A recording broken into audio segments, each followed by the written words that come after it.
போன வீடியோவில் ஈசானர் பற்றி சொன்னேன். இந்த வீடியோவில் நந்தி பற்றியும் ஹிந்தி பற்றியும் தான் சொல்ல போகிறேன். நீங்கள் முதல்ல கோயிலில் பார்க்குறது இந்த 13 அடி பிரம்மாண்ட நந்தியை தான். ஆனால் இது நாயக்கர்கள் அவங்க ஆட்சியில் 12 அடி சிவலிங்கத்தை விட ஒரு அடி உயரமாக 13 அடிக்கு நந்தி செஞ்சு வச்சாங்க.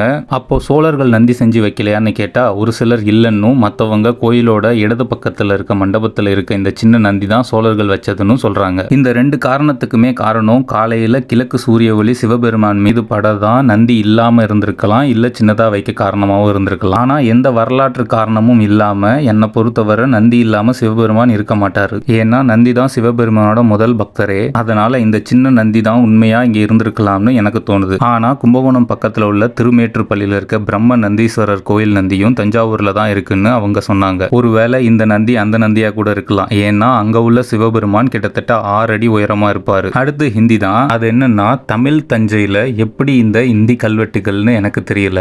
கோயில் அருங்காட்சியகம் பக்கத்துல பாதுகாப்பா இந்த கல்வெட்டுகள் எல்லாமே இருக்கு. அது ஏன்னு தான் தெரியல. உங்களுக்கு தெரிஞ்சா கமெண்ட்ஸ்ல சொல்லிட்டு அப்படியே மறக்காம ஃபாலோ பண்ணிக்கோங்க. நாம நாளைக்கு வேற கோயில்ல பார்க்கலாம்.